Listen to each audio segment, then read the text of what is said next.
tell him, your kid is stealing somewhere, get out, go get your kid.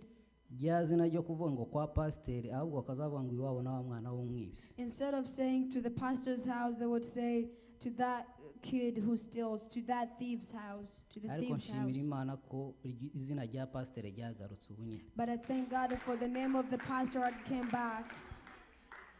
Murakoze. Thank you.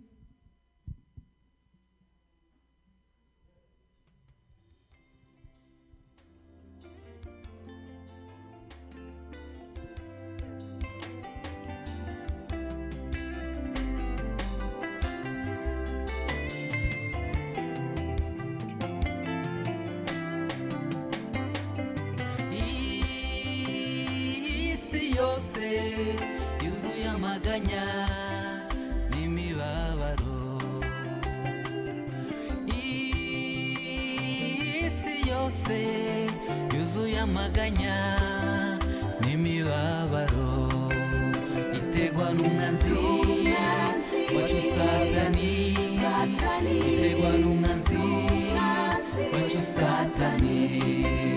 Itegwa n'umwanzi wacu Satani. Itegwa n'umwanzi wacu Satani.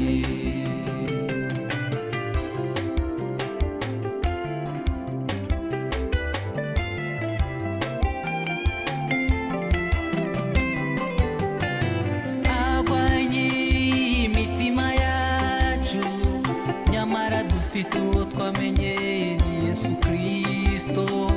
Niwe murengezi wacu uzuturengera. Agwanye imitima yacu, nyamara dufite uwo twamenye Yesu Kristo. Niwe murengezi wacu uzuturengera. Nyenumva magijwe n'uwo Yesu namenye.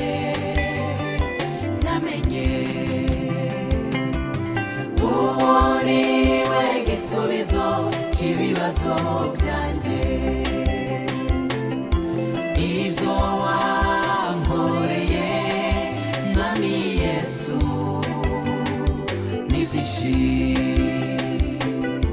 birahagije yuko ngukunda iteka.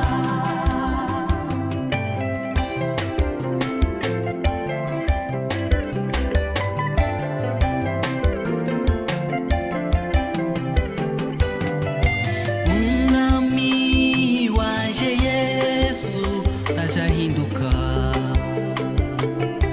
yitwa Emmanuel, Imana iri kumwe natwe. Nukuri jewe sinzatinya, ndi kumwe nawe. Umwami wanje Yesu aje ahinduka, yitwa Emmanuel, Imana iri kumwe natwe.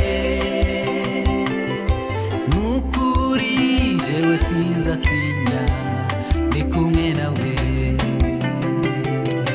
Nyenumva magijwe n'uwo Yesu namenye.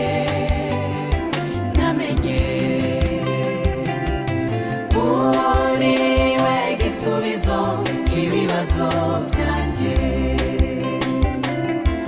Ibyo wankoreye mwami Yesu ni byinshi, birahagije yuko ngukunda iteka.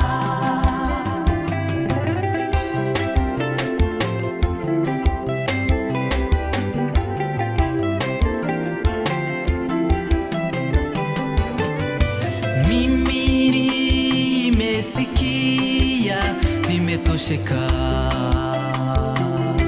Yesu katika maisha yangu yote. Kwa kweli mimi sina haja ya Mungu mwingine. Mimi nimesikia, nimetosheka.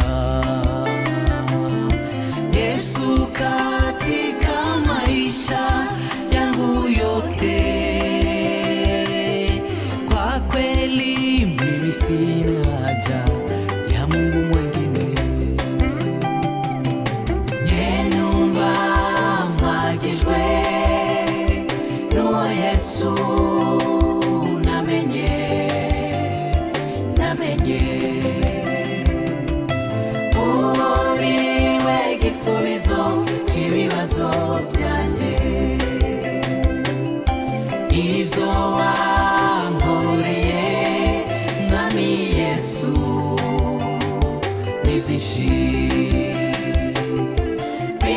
birahagije yuko ngukunda iteka. Amen.